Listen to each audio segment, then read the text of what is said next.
దేవుని యొక్క పరిశుద్ధ లేఖనముల నుండి యెషయా గ్రంథము 53వ అధ్యాయము 2వ వచనాన్ని పఠించుకుందాం.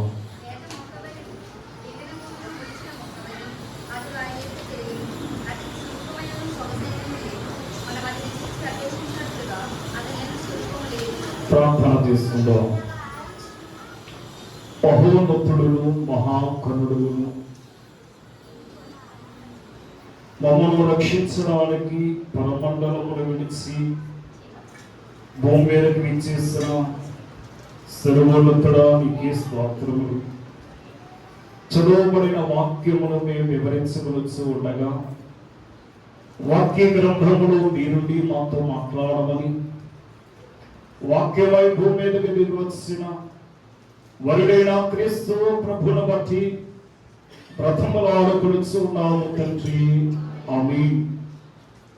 దేవుని యొక్క మహాకృపను బట్టి ఏర్పాటు చేయబడిన ఆదివార ఆరాధన కార్యములకి విచ్చిన మనకెల్లరకును మన ప్రభువును రక్షకుడైన యేసు క్రీస్తు యొక్క దివ్య నామమున మీకు శుభములు కలుగును గాక, ఆమేన్. చదవబడిన వాక్య లేఖనములలో లేత మొక్కవలెను, ఎండిన భూములు మొలిసిన మొక్కవలెను ఆయన పెరుగును అనే మాటలు మనం చూస్తున్నాము. ఇక్కడ లేత మొక్క ఎవరైనారు అనే విషయాన్ని మనం ఆలోచించినట్లయితే ఈ లేత మొక్క ప్రభువైన యేసు క్రీస్తును మనకు చూపిస్తూ ఉంది. ఎండిన భూమిలో మొలిచిన మొక్క అనగా మొక్కను నాటినప్పుడు దానికి నీరు పోస్తాము, దానిని చాలా జాగ్రత్తగా మనము పెంచుతాం. అతి యొక్క లేత మొక్కలుగా క్రీస్తు ప్రభువులకు సాదృశ్యముగా మనకి కనబడుతున్నది. ఈ ఎండిన భూమి అనగా మరి పాపుల మధ్య యోధ వనములో ఈ ద్రాక్షవల్లిగా పెరిగినటువంటి యేసు అక్కడంతటి యోహాను సువార్తలో మనం చూస్తే ఈ యోహాను సువార్త అనగా 15వ అధ్యాయము ప్రారంభ వచనములో నేను నిజమైన ద్రాక్షవల్లిని, నా తండ్రి వ్యవసాయకుడు అంటున్నాడు. నేను నిజమైన ద్రాక్షవల్లిని అనగా ఎండిన భూమి అనగా పాపులు జీవిస్తున్నటువంటి ఈ లోకము లేక పాపపు లోకము.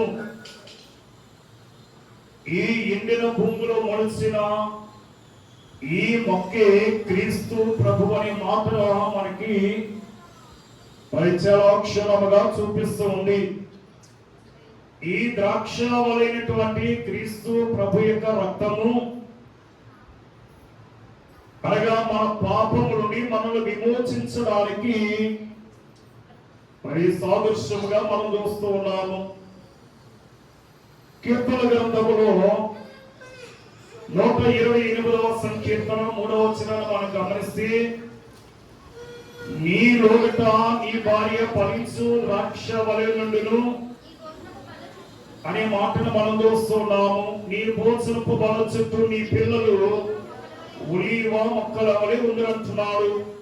బస్ ఇక్కడ మనం గమనించినట్లయితే నీ లోగట నీ భార్య ఫలించు ద్రాక్షవల్లిగా ఉండును.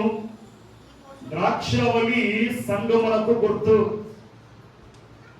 ఈ ద్రాక్షవల్లి అనేది ఈ సార్వత్రిక సంగమునకు గుర్తుగా మనం చూస్తున్నాము. ఈ ద్రాక్షవల్లి గుత్తులుగా కాస్తూ ఉంటుంది. ఇది పాలస్తీనాలో విపరీతంగా మరి పెరిగిపోతూ ఉంటాయి.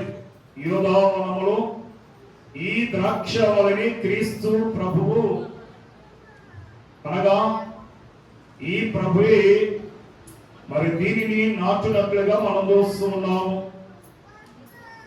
ఈ మొక్క మొదటి లక్షణం ఏమిటంటే లేత మొక్క. ఇది అనగా జీవం కలిగి ఉంది. జీవము యొక్క మరి చక్కదనాన్ని మొక్క మనకు చూపిస్తూ ఉంది. ఇది చాలా కాంతంగా, చాలా అందముగా, చాలా చూడముచ్చటగా మరి ఇక ద్రాక్ష వనాన్ని మనం చూస్తూ ఉంటాం. బైబిల్ గ్రంథంలో మన యొక్క మొక్క విషయములలో మనకి అనేకమైన మరి విశేషమైనటువంటి మాటలు మనకి కనబడుతూ ఉంటాయి. అనేకమైన మొక్కలు ఉన్నాయి. అందులో మొదటి మొక్క ఏమిటంటే జీవం కలిగిన మొక్క. ఈ యోహాను సువార్త 10వ అధ్యాయం 10వ వచనములో అంటాడు,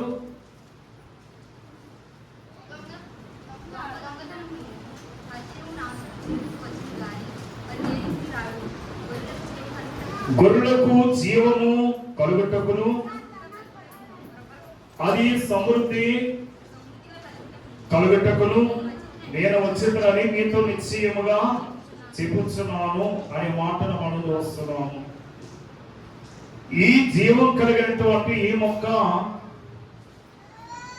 మరి గొర్రెలకు జీవమును కలగజేస్తుంది. ఎవరి గొర్రెలు? లోకంలో చాలా మంది అంటారు, మరి క్రీస్తును ధరించుకున్నటువంటి మనల్ని, క్రీస్తును వెంబడిస్తున్నటువంటి మరి క్రైస్తవులని లోకంలో ఉన్న వారు ఏమంటున్నారు? గొర్రెలు అంటున్నారు. మరి ఈ యొక్క సర్వ లోకమును రక్షించడానికి వచ్చినటువంటి దేవుని కుమారుడు అంటున్నాడు, నేను గొర్రెలకు మంచి కాపరిని అంటున్నాడు. ఈ గొర్రెలకు మంచి కాపరైనటువంటి క్రీస్తట ఆయనే మనకి జీవమును కలగచేయచ్చు. ఆ జీవముతో పాటు వృద్ధిని కూడా ఆయనే కలగచేయచ్చు ఉన్నాడనే మాటను మనం చూస్తున్నాం. అందుకనే యోహాను సువార్తలో మనం చదువుకుంటే యేసు ప్రభు మాట్లాడినటువంటి మాటలు మరి అక్కడ యొక్క 11వ అధ్యాయం 25వ వచనములో,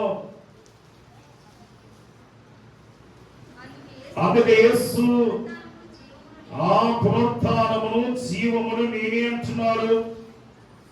యేసు ప్రభు ఏమై ఉన్నాడంటే పునరుత్థానమునై ఉన్నాడు, జీవమునై ఉన్నాడు. మరి ఈ వృక్షం ఏంటి? జీవం కలిగినటువంటి వృక్షము, లేత మొక్క. అనగా మొక్క ఎప్పుడు వృక్షం అవుతుంది? ఎప్పుడైతే దానికి సరైనటువంటి ఆహారము అనగా మరి సరైనటువంటి మరి అనగా ఏరు లేక నీరు ఎప్పుడైతే దానికి సమృద్ధిగా అందుతూ ఉంటాదో, ఎప్పుడైతే సకాలంలో దానికి మనము ఎరువేస్తూ ఉంటామో అప్పుడు యొక్క మొక్క ఏమవుతుందంటే దినదినము ఫలిస్తూ ఉంటుంది. ఈ ఫలించినటువంటి ఈ మొక్క ఏమవుతుందట? వృక్షమై ఉంటుంది.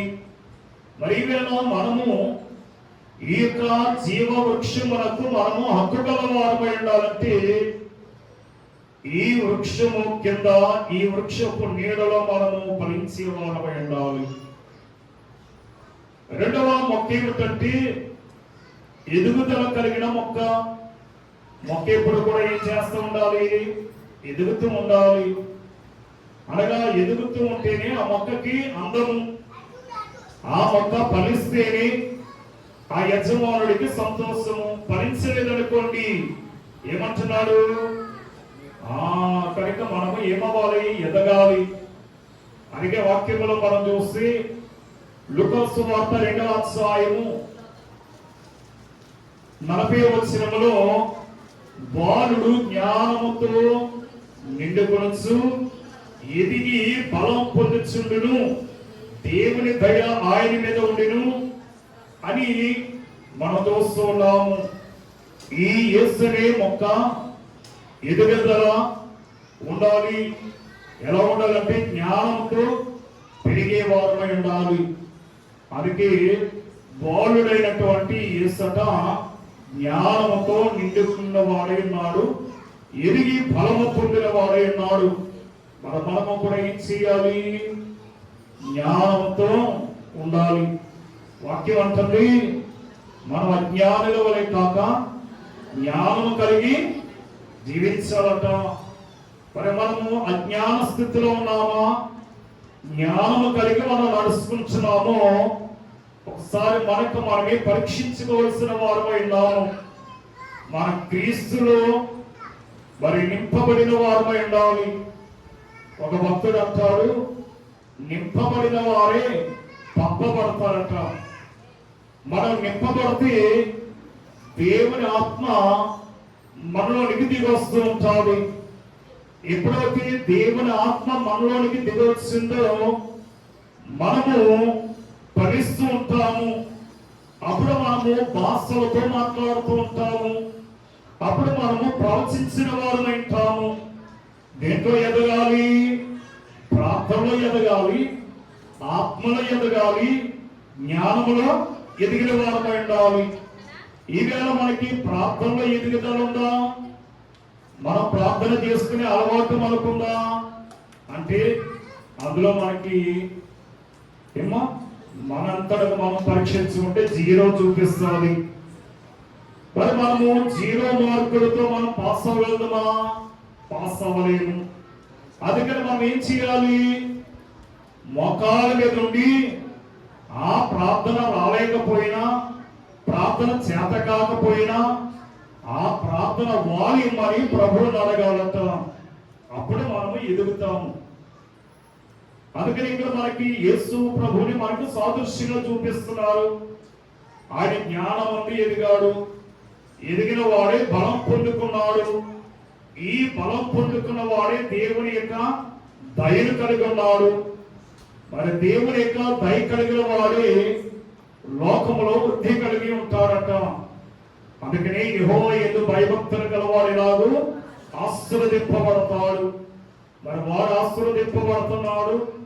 మనం ఎక్కడేసిన గొంగ అక్కడే ఉన్నట్లుగా మనం ఉన్నామంటే మనలో ఏదో చెడుగు, మనలో ఏదో పాపము మన హృదయంలో దాగి ఉంది అనే విషయాన్ని మనం గుర్తించాలి. అందుకనే అయ్యగారు కీర్తనలు అన్నారు, దుష్టుడు వర్ధిల్లట చూసి కష్టము పెట్టుకునవద్దు, తొలుత నీవు కూడా దుష్టుడు అయిపోతావేమో అన్నారు. కనుక మన ప్రక్క వారు వృద్ధి చెందుతున్నారని ఈర్ష్యాభావం మనలోనికి రాకూడదు. మనం ఎప్పుడు దేవుడు మనల్ని ఎప్పుడు వృద్ధి చేస్తాడు, మనల్ని ఎప్పుడు ఆ స్థితికి తీసుకొస్తాడని మనం దేవునికి మొరపెట్టే వారమై ఉండాలట. అందుకని రెండవ మొక్క ఏమిటి? ఎదుగుదల గల మొక్క. మనం ఎదుగుదలలో ఉన్నామా?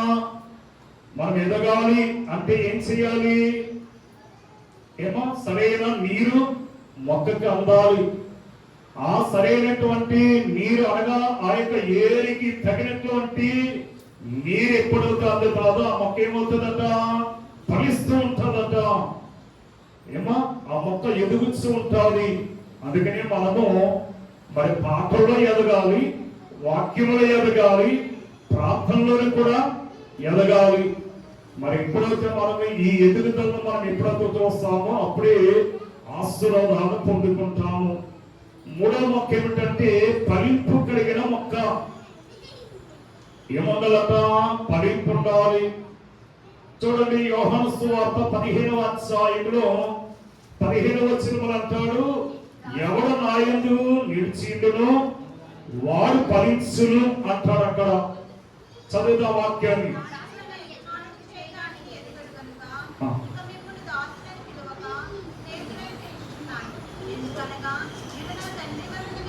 యోహాను సువార్త 15 ఏమో ఒకసారి 14 అధ్యాయమా? ఎవడు నా యందు నిలిచిండునో ఆ నా యందు నిలిచి ఉండిన ఎడల వాడు తీగ వలె బయట పారవేయబడి. కనుక ఇక్కడ మనం గమనించినట్లయితే ఈ ఫలింపు కలిగినటువంటి వృక్షం అంట. ఫలింపు అంటే అక్కడ వాక్యములు అంటాడు, ఎవడు నా యందు నిలిచి ఉంటాడో వాడు బహుగా ఫలించనంటున్నాడు. ఈవేళ మనము దేవుని యందు నిలిచి ఉన్నామా లేదా అనేది మనమే పరీక్షించుకోవాలి. ఈవేళ మనం దేవుని యొక్క వాక్యమును మనము శ్రద్ధగా విని దానిని పోలి మనం నడుచుకోవాలి అని దృఢమైన తీర్మానం కలిగి ఎప్పుడైతే మనం ఉంటామో అప్పుడు మనం ఏమవుతామట, ఫలింపులోనికి వస్తాము. మరి ఎవరైతే దేవుని యందు నిలిచి ఉండకుండా వేరేగా ఉంటాడో వాడు ఫలించలేడు. అందుకే నాకు వేరేగా ఉండి మీరేమి చేయలేరు అంటున్నాడు. దేవునికి వేరుగా ఉండి ఏదో చేయాలనుకుంటాం మనం. దేవునికి వేరుగా ఉండి నేను మరి ఈ కార్యాన్ని చేస్తున్నాను అనుకుంటారు. కానీ దేవునికి వ్యతిరేకముగా ఉండి మనం ఏ కార్యము తలపెట్టినా అది ఫలింపులోనికి రాదు అనే విషయాన్ని మనము ముందుగా ఎరిగిన వారమై ఉండాలి. మరి ఈవేళ మనము మరి వృద్ధి చెందాలంటే ఏ కలిగి ఉండాలి? భయం కలిగి ఉండాలి. ఈవేళ ఎంతమందికి భయం ఉంది? ఎంతమందికి భయం ఉంది? ఈవేళ భయం లేదు కనుకని మన ఇష్టానుసారంగా మనం జీవిస్తూ ఉన్నాము. ఈవేళ భయం లేదు కనుకని దేవునిని మర్చిపోయి మనము జీవిస్తూ ఉన్నాము. మరి భయం అనేది ఉంటే దేవునికి లోబడి ఉంటాము. అందుకని ఇక్కడ మనం గమనించినట్లయితే భక్తులైన వారిని మనం చూస్తే వారు దైవ భయము కలిగి వారు జీవించారు కనుకనే వారు నిజముగా దేవునికి విజ్ఞాపన చేస్తారు కనుకని దేవుడు వారి ప్రార్థనలు ఆలకించి వారి శ్రమలలో నుండి వారి యొక్క ఇబ్బంది నుండి వారి ఇరుకు నుండి దేవుడు వారిని మరి సంరక్షించినట్లుగా మనం చూస్తూ ఉన్నాం. మరి యవన బిడ్డలైనటువంటి షద్రకు మేషకు అబద్ధినిగాని వారు మరి దేవుళ్ళు వారు ఫలించడానికి దేవుని యందు వారు కలిగినటువంటి భక్తి అనగా వారిని విడిచిపెట్టలేదు. వారు ఆ యొక్క భక్తిని కలిగి ఉన్నారు కనుకని లోకములు ఎంత మరి శోధన ఎంత శ్రమ వారిని తటస్థించినా వారికి మరణమే సంభవించినా సరే వారు భయపడలేదు. ఎందుకని దేవుళ్ళ వారు ఫలిస్తున్నారు. మరి దేవుని యొక్క నీడన వారు ఉన్నారు కనుక వారి శ్రమలు వచ్చిన వారు భయపడలేదు. ఈవేళ మనము ప్రతి విషయంలోని భయపడతాము. ప్రతి విషయంలోని కూడా మనము తొట్టిల్లిపోతూ ఉన్నాము. మరి ఈ తొట్టిల్లిపోతూ మనలోంచి పోవాలంటే ఏం చేయాలి? ఏం కలిగి ఉండాలి? అభయము కలిగి ఉండాలి. అభయం కావాలి మనకి. దేవుని యొక్క అభయం కావాలి. దేవుని యొక్క తోడు కావాలి. దేవుని యొక్క సహాయం కావాలి. మరి దేవుని యొక్క సహాయం లేకపోతే మనం ఫలించలేము. అలాగనే మనం ధైర్యంగా కూడా ఉండలేము. ఎందుకంటే మన ఫలింపులోనికి రావాలంటే ముందు మనం స్థిరమై నిలబడాలి. మొక్క ఫలించాలంటే ఏం చేయాలి? ఈరోజు నీరు పోస్తాము, మొక్కను నాటుతాము, 2 రోజుల తర్వాత వచ్చాము, మరలా ఇక్కడ కాదు వాస్తు బాగోలేదని ఆ మొక్కను పీకి మరీ చోట మరలా గోయి తీసి మరలా పాతాము, మరలా 10 రోజుల తర్వాత మరలా వచ్చాము, మరలా మొక్క తీసి ఇంకొక చోట పాతాము. ఈ మొక్క మరి తీసి మరేక చోట పెట్టడాన్ని బట్టి, మరేక చోట తీసి మరేక చోట పెట్టడాన్ని బట్టి అది ఫలింపంగా లేదు. అలాగని మరి మనము విశ్వాసములో ఫలించాలన్నా, మనము భక్తిలో ఫలించాలన్నా, లేక మనము ధైర్యము కలిగి జీవించాలన్నా మన క్రీస్తునందు స్థిరులమై ఉండాలి అంటుంది. ఎవరైతే స్థిరులై ఉంటారో వారు దేవుని యందు ఫలించే వారై ఉంటారు. ఈవేళ మనము ఫలించడం లేదు కనుకని మనం ఏం చేయబడుతున్నామంటే ఏదో గొడ్డల చెట్ల దారుణ నాటబడి ఉన్నది. మరి పనికిరాలు అనగా ఫలింపని ప్రతి చెట్టు నరికి అగ్నిలో పడవేయబడినట్టుగా మనము కూడా ఫలింపు లేనటువంటి వృక్షాల వలె తయారవ్వమేమో. అనగా మన ద్వారా యజమానుడికి ఉపయోగం లేదు. మన ద్వారా ఆ సేద్యపరుస్తున్నటువంటి వ్యవసాయదారుడికి కూడా ఉపయోగం లేకపోతే ఏం చేయమంటుంది? ఏమో నరికి అగ్నిగుండములో పడవేయమంటున్నారు. మరి మనము ఒక మొక్క ఉన్నాము. అందుకే మన కీర్తన గ్రంథము 28వ అధ్యాయం చూస్తే అక్కడ మనం ఏమై ఉన్నామో చూపిస్తున్నారు. మరి ద్రాక్షవల్లి క్రీస్తే, కానీ మనం ఏమై ఉన్నామట? ఏమా మా కుమారుడు ఎదిగినా ఏమై ఉన్నారు? మొక్కల వలె ఉన్నారు. అనగా మనం మొక్కలు.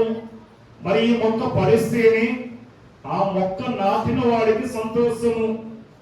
మరి నువ్వు ఫలించకపోతే ఆయనకి సంతోషం ఉంటుందా? ఉండదు.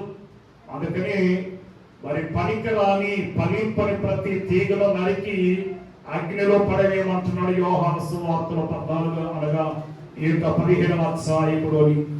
కనుక మన తీగ ఫలించి తీగ వలె ఉండాలి. మనం ఫలించే వారుగా ఉండాలంటే దేవుని వాక్యాన్ని పఠించే వారమై ఉండాలి. ఎవరు ఫలిస్తారంటే దినదినము ఎవరైతే దేవుని వాక్యాన్ని చదువుతూ ఉంటారో, ఎవరైతే దేవుని యందు భయభక్తులు కలిగి ఉంటారో వారు ఫలిస్తారు. అలా ఫలించి అభివృద్ధి పొందాలంటే మన దేవుని యొక్క వాక్యాన్ని పఠించవలసిన వారమై ఉన్నాము. 4వ మొక్క ఏమిటంటే ఆకర్షణ కలిగిన మొక్క. ఈవేళ చాలా మొక్కలు ఉన్నాయి భూలోకంలో. మరి ఆకర్షణ కలిగిన మొక్కలు మనం చూస్తాము. ఈ యొక్క మరి లేఖన భాగంలో మనము యోహాను సువార్తలో యోహాను సువార్త 12వ అధ్యాయము 32వ వచనములో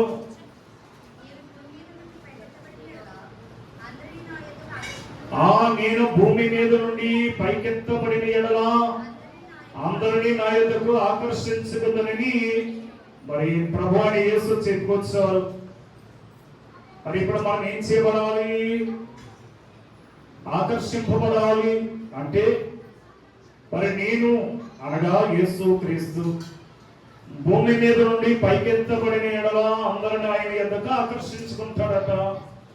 మన మనల్ని ఆయన ఆకర్షించుకోవాలంటే మనం ఆయనను అనుసరించే వారమై ఉండాలి. మనం ఆయనను ఆరాధించే వారమై ఉండాలి. మనం ఆయన మాట వినేవారమై ఉండాలి. మనం ఆయన మాట వింటే ఆయన మనల్ని ఏం చేస్తాడు? ఆకర్షించుకుంటాడు. మనం దెయ్యాలు పోదంటే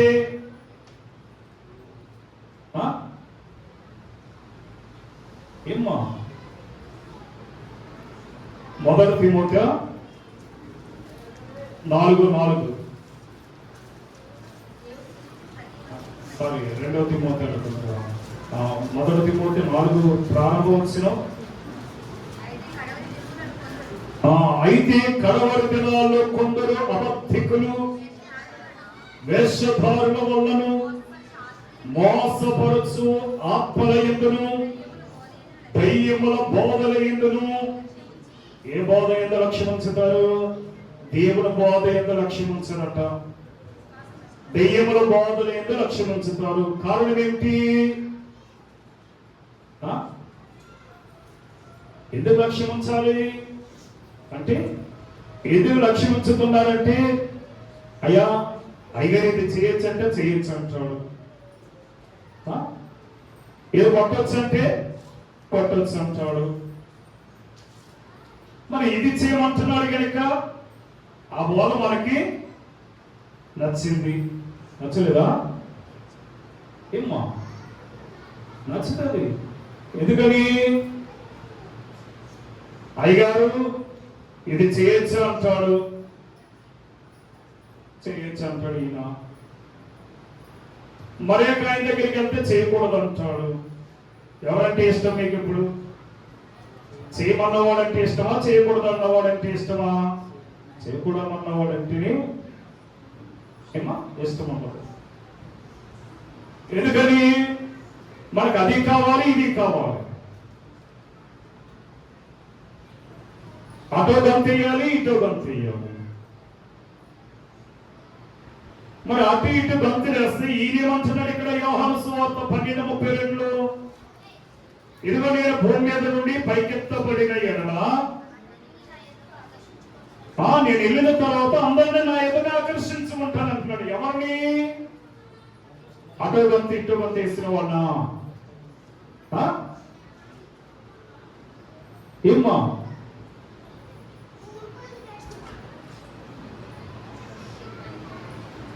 ఈ చరిత్రను మనం చూస్తే, లోక చరిత్రను మనం చూస్తే, ఈ మనుధర్మ శాస్త్రం రాకముందు ఇది కొబ్బరికాయ కొట్టడం లేదు. చరిత్ర చూసుకోండి ఒకసారి. మనుధర్మ శాస్త్రం వచ్చిన తర్వాతే కొబ్బరికాయ కొట్టడం వచ్చింది. అలా ఎందుకు కొబ్బరికాయ కొట్టాలి? ఎందుకు కొట్టాలి అసలే కాయని అంటే, ఎవరు ముట్టని నీళ్లు, ఎవరు అంటుకోని నీళ్లను దేవునికి అర్పించాలి. బాగా గమనించండి. ఎవరు తాకని నీళ్లు, ఎవరు ముట్టని నీళ్ళని దేవునికి అర్పించాలి. ఎప్పుడు దొరికితే మనకి? అందుకని సందర్శకుడిగా ఉండగానే ఆ పురోహితులైన వారు ఏం చేసేవారంటే, ఆ యొక్క నదికి వెళ్ళి నదిలో ఎవరు కూడా నీళ్లు పట్టుకెళ్ళడానికి రాకముందు, అనగా ఆ సందర్శకుడిగా ఉండేటప్పుడు ఎవరు కూడా అందులో ముట్టుకోరు కనుక ఆ నీళ్లు వారు తీసుకుని వెళ్తూ ఉండేవారు. అవి కూడా కలంకం అయిపోయింది. ఇక నువ్వు లేవకపోవచ్చు, 3 గంటలు లేచి నీటిలో స్నానం చేస్తూ ఉంటాడు. ఇక నీవు 5 గంటలు లేచి నువ్వు వెళ్తున్నావు, మంచి నీళ్ళు తేవచ్చు అని. ఎవరు ముట్ట నీరు అనుకుంటున్నావు? ఆ ఎదరేవో ఒకడు కల్మషం చేసేస్తాడు. ఆ నీరు దేవునికి పనికిరావు. ఇప్పుడేం చేయాలి అది ఆలోచిస్తూ ఉండగా అందులో ఒక ఋషికి ఒక ఆలోచన వచ్చింది. ఏమిటంటే, ఎవరు ముట్టలేనిది, ఎవరు తాకలేని నీళ్ళు ఎక్కడున్నాయంటే ప్రకృతిలో, అనగా ఈ కొబ్బరి మొక్కలోని ఆ కొబ్బరి కాయలో నీళ్లున్నాయి. అవి ఎవరు ముట్ట నీళ్లు, ఎవరు తాక నీళ్లు. ఇటువంటి నీటిని మనము దేవునికి అర్పణగా ఇవ్వాలి అని వాడు తీర్మానం చేసుకున్నాడు. అప్పటి నుంచి కూడా ఈ కొబ్బరికాయ కొట్టడం అనేది వచ్చింది. ఎందుకు కొడతాడో తెలియదు, ఎందుకు కొట్టమన్నాడో కూడా తెలియదు. తెలియని స్థితిలో కొట్టేస్తారు. ఆ కొబ్బరికాయ ఎందుకు కొట్టాలో, దాని విశేషత ఏమిటన్నది తెలియకుండా కొట్టేస్తారు చాలా మంది. ఎందుకు కొడుతున్నారు అంటే, మా పెద్దలు కొట్టారు, మేము కొడుతున్నాం. మీ పెద్దల పైకి ఆకర్షింపబడలేదు, మరి నీవు కూడా ఆకర్షింపబడవా? వారు ఏదో పాపం అనే ఊపులో ఉండిపోయారు. వారికి రక్షణ మార్గం తెలియక వారు నశించిపోయారు. వారి ఆత్మలకి అనగా ఏడెస్సులో బాగుంది, వారు అక్కడ మారు మనసు పొందుతారు, అక్కడ వారు తప్పులు ఒప్పుకుంటారు. కానీ ఇక్కడ నీ తప్పులు ఒప్పుకోవాలి కదా. అదేం తెలియదు మనకి. ఇంకా ప్రభువైన యేసు తన శిష్యులైన వారికి ఆయన ఆజ్ఞాపించినటువంటి ఒక ఆజ్ఞ ఏమిటంటే, మీరు సర్వలోకానికి వెళ్ళి, మత్తయి సువార్తలో ఉంటుంది, మీరు సర్వలోకానికి వెళ్ళి సర్వ సృష్టికి సువార్తని ప్రకటించండి. సర్వలోకానికి వెళ్ళారు, సర్వ సృష్టికి సువార్తను ప్రకటిస్తున్నారు. అలాగే వారు ప్రకటించుకుంటూ వెళ్ళినప్పటికీ యేసు ప్రభు శిష్యులైన వారికి ఒక ఆజ్ఞ ఇచ్చాడు, కొన్ని వరాలు ఇచ్చాడు.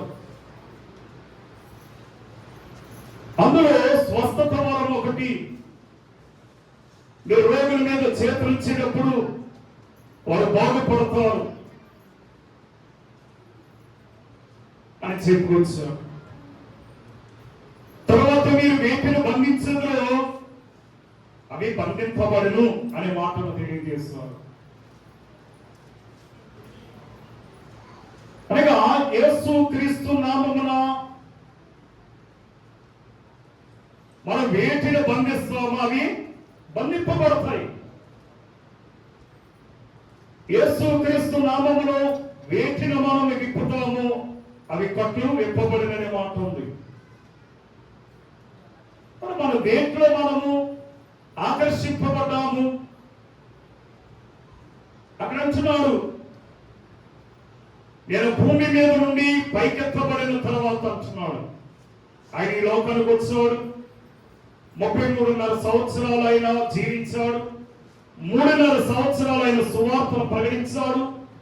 అనేకులను ఆయన తట్టు ఆకర్షించుకుని తన తండ్రి యొక్క రాజ్యంలోనికి ఆయన ప్రవేశించాడు. ఈ మొక్క ఎంతో సుందరముగా ఉంది. ఏ మొక్క? క్రీస్తు అని ఈ మొక్క. ఈ మొక్క చాలా సొగసైన మొక్క, ఎంతో సుందరమైనటువంటి మొక్క. అందుకనే పరమగీతం 5వ అధ్యాయము 10 నుండి 16 వచనముల వరకు చూసి అక్కడ మనము ఆకర్షించుకున్నట్టునే ఆ మాటలను మనం గమనిస్తూ ఉంటాము.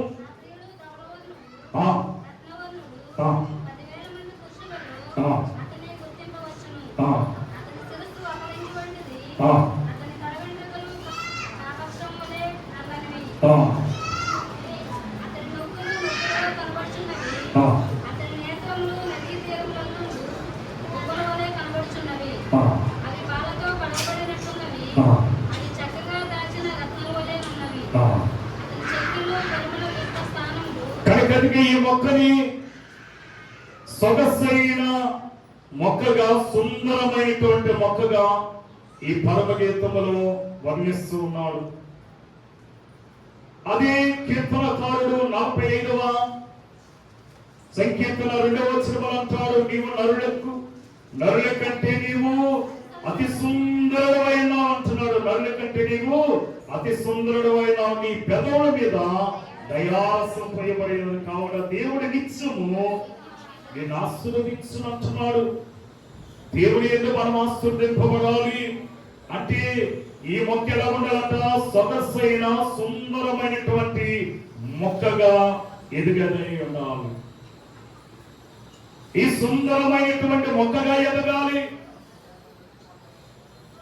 యోహాను సువార్త 7వ అధ్యాయంలో 45వ వచనంలో అంటాడు,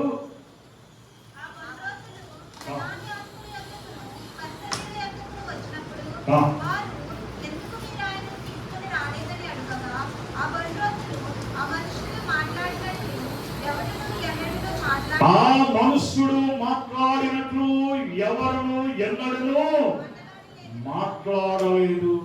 అంటే ఆ మాట యొక్క రుచి, ఆ మాట యొక్క మాధుర్యము, ఆ మాట యొక్క మరి ఇంపైనటువంటి సువాసన అరిగే మన మాట ఎలా ఉండాలంటే ఆకర్షింపబడినటువంటిదిగా ఉండాలి. మన మాటలో మాధుర్యం ఉండాలి, మన మాటలో ఫలింపు ఉండాలి అంటున్నాడు. లేత మొక్కవలే అయినా ఎదిగాడట. అయితే ఆ మొక్కను మనం ఎలా చేసేస్తాము? యెషయా గ్రంథం 53లో ఆ మొక్కకి ఏమి లేదు? సొగసైనను స్వరూపమైనను లేదట. అనగా ఎవరు చూసినా సహించుకునే విధముగా ఉంది. దానికి సుందర రూపం పోయింది, దానికున్న అందము పోయింది.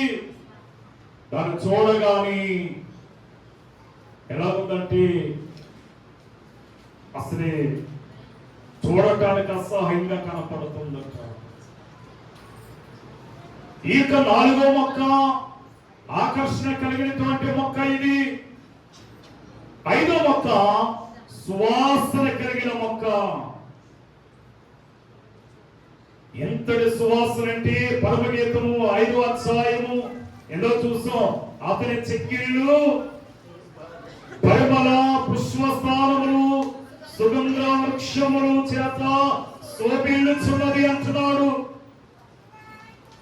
అంటే దాని యొక్క వాసన, దాని యొక్క పరిమళము, సువాసన.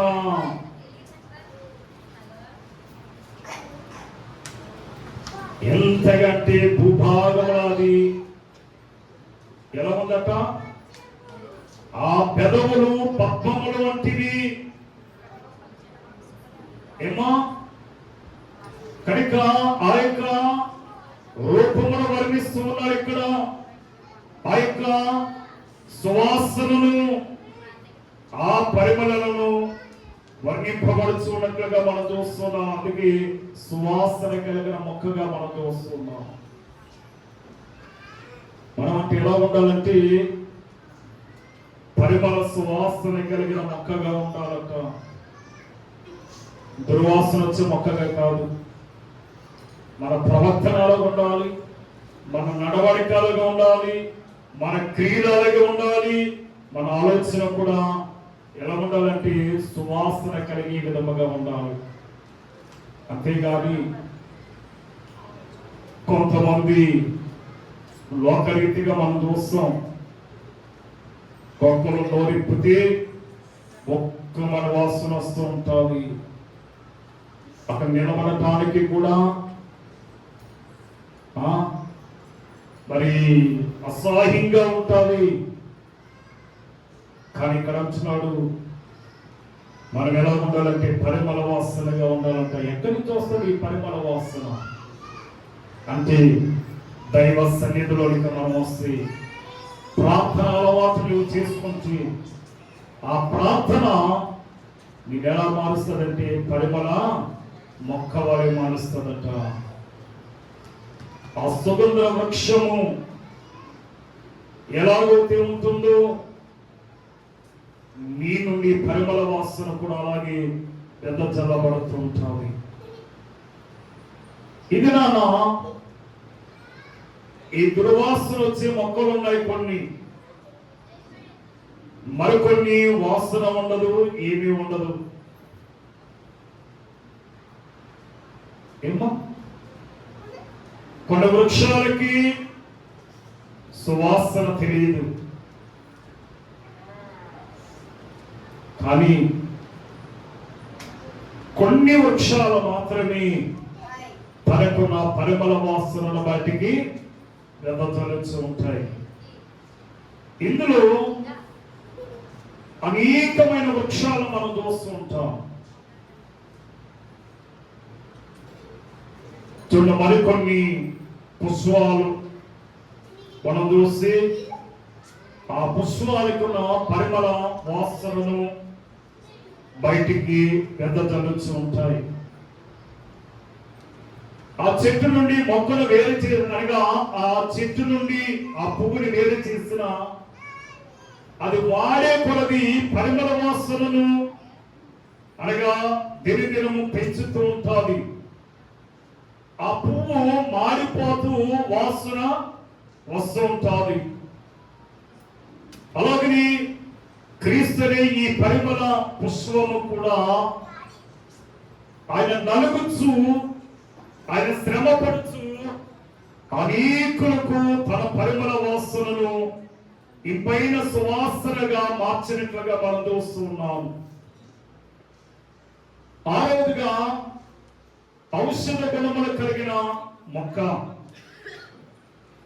ఈ ఔషధ గుణాలు కలిగినటువంటి ఈ మొక్కను మనము ఈ పద్మాస్తులంకులు ఉన్నటువంటి యోహాను గారు ప్రకటన గ్రంథము 22వ అధ్యాయము 2వ వచనములో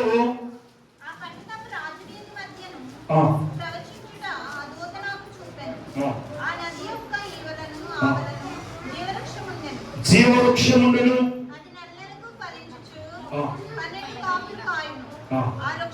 ఆ వృక్షము యొక్క ఆకులు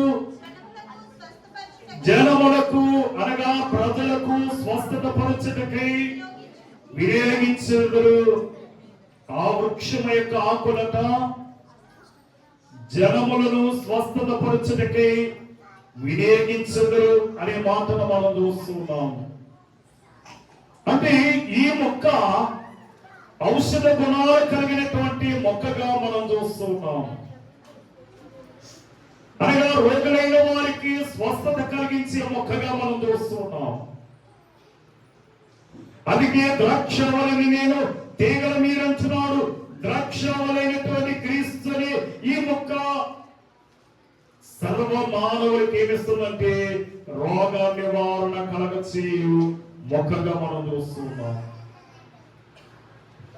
అందుకే మలాకీ ప్రవక్త మాట్లాడుతూ మలాకీ గ్రంథము 4వ అధ్యాయము 2వ వచనములో అతని చేతులు రోగుల మీద వేయగా రోగునికి స్వస్థత కలిగినట్లుగా మనం చూస్తూ ఉంటాము. ఏమవుతుందట? అయితే నా నామమందు భయభక్తులు గలవారు మీకు నీతి సూర్యుడు ఉదయించును, అతని రెక్కల ఆరోగ్యమును కలుగచేయును. కొరమైన తోడలు గంతలు వేయినట్లు గంతలు వేయుదురు. అనగా ఈ మొక్క ఔషధ గుణాలు కలిగి ఉండగలిక ఈ మొక్క ద్వారా రోగ నివారణ, ఈ మొక్క ద్వారానే వ్యాధి నివారణ, ఈ మొక్క ద్వారానే పాపపు నివారణ, అన్నిటికీ ఈ మొక్కే ఒక ఔషధ గుణాలు కలిగినటువంటి మొక్కగా మనం చూస్తున్నాం. అందుకని ఈ మొక్క యొక్క గాలి కలిగిన ఈ మొక్క యొక్క అనగా స్పర్శ అనగా మొక్క యొక్క ఆ రొప్పలు గాని ఆ యొక్క ఆకులు గాని మనకు తాకిన స్వస్థత. ఆనాడు పేతురు యోహాను లేక నీడ పడితేనే రోగులైన వారు బాగుపడ్డారు. ఈనాడు క్రీస్తునే ఈ వృక్షం యొక్క గాలి మనకు చూకితే మనకి రోగ నివారణ కలుగుతుంది. ఇక 7వ వృక్షం ఏమిటంటే జీవాహారమైనటువంటి మొక్క. ఇది జీవము కలిగినటువంటి మొక్క. ఈ జీవాహారమైనటువంటి మొక్క ఏం చేస్తుందంటే యోహాను గారు యోహాను సువార్త 6వ అధ్యాయము 35వ వచనములో అందుకే యేసు జీవాహారమును నేనే అక్కడ అంటున్నాడు, నా యొక్కకు వచ్చిన వాడు ఏమాత్రమా కలుగున్నాడు అంటున్నాడు. అనగా యేసు ప్రభు వారు ఈ జీవాహారమైనాడు. లోకములో ఎన్నో మొక్కలు ఉన్నాయి, కానీ ఈ మొక్క క్రీస్తు అనే మాటను మనం చూస్తున్నాం. అందుకే యెషయా వద్ద నుండి చిగురు పుట్టునంటున్నాము. ఈ చిగురు ఫలించి అభివృద్ధి పొంది మహావృక్షమగునట్లుగా మనం చూస్తూ ఉన్నాము. అందుకే ఈ వృక్షం యొక్క నీడకు మనం వస్తే ఏమవుతామట? ఆయన నీడ ద్వారా మనం బాగుపడతాం. ఆయన నీడ ద్వారా మనకి స్వస్థత. అందుకే లేత మొక్క వలెను ఎండిన భూములు మొలిచిన మొక్క వలెను ఆయన ఎదిగినట్లుగా మనం చూస్తున్నాం. అందుకే అతనికి సొగసైనను స్వరూపమైనను లేదు అంటున్నాము. ఏమా అతని రూపము మారిపోయింది. అతను ఉన్నటువంటి తేజస్సు మారిపోయింది. అందుకే అంటాడు, నా రూపాలు లావణ్యములు నీ రూపాలు లావణ్యములు. క్రీస్తు యొక్క స్వరూపమును, క్రీస్తు యొక్క ఆ మహిమ తేజస్సునైన మనకు అనుగ్రహించడానికి ఆయన ఈ లోకానికి వచ్చాడు. అందుకని నన్ను ఆకర్షించినప్పుడు నేను నీ యొద్దకు పరిగెత్తుకుని వచ్చింది. వేళ దేవుడు మన దగ్గరికి రావటం లేదంటే కారణం ఏంటంటే మనలో ఇంకా విడిచిపెట్టలేని పాపపు క్రియలు మనలో ఉన్నాయి. ఆ పాపపు క్రియలు నీలో ఉన్నంత కాలము కూడా పరిశుద్ధుడైన క్రీస్తు నీలోనికి ప్రవేశించలేడు. అందుకే ఉంటే వెచ్చగా ఉండు, లేక చల్లగా ఉండు. నిలువెచ్చని స్థితిలో నీ ఉంటే అటు ఇటు కూడా ఇటు పనికి రాకుండా అయిపోతాం మనం. ఎందుకంటే వచ్చుచున్న వారికి ఆలస్యం చేయక వచ్చినని మాట్లాడు. కాలము సమీపించింది కనుక ఇక వచ్చినవాడు ఆలస్యం చేయక వస్తాడు కనుక మనం యొక్క ఎండిన భూములు మొలిచిన మొక్క వలె సారము కలిగి ఫలించి విస్తరించి అనేకులకు నీడనిచ్చి అనేకులకు వసతి కలిగించి విధముగా మనం ఉండాలంటే క్రీస్తు వాక్యాన్ని మన హృదయంలో పదులు చేసుకోవాలి. అందుకంటే నీ లోగుట నీ భార్య ఫలించు ద్రాక్ష వలె ఉండును, నీ బోచనపు బల చుట్టూ నీ పిల్లలు ఒలీవ మొక్కల వలె ఉండును అంటున్నాడు. అతి ధన్యత దీవెన మనం కలిగి ఉండాలంటే ఆ విధముగా మరి క్రీస్తునందు మనం స్థిరమైంది ప్రభువుని స్తుతించే గొప్ప ధన్యత ప్రభు మనకి అనుగ్రహించును కాక. ఆమేన్. మహోన్నతుడును సర్వోన్నతుడైన మా తండ్రి, ప్రభా వినిన వాక్యమును మా హృదయములో భద్రము చేసుకుని వాక్యానుసారముగా జీవించే గొప్ప ధన్యత మాకెల్లరకు అనుగ్రహించమని యేసు నామములో వేడుకొనుచున్నాము తండ్రి. ఆమేన్. మరణాత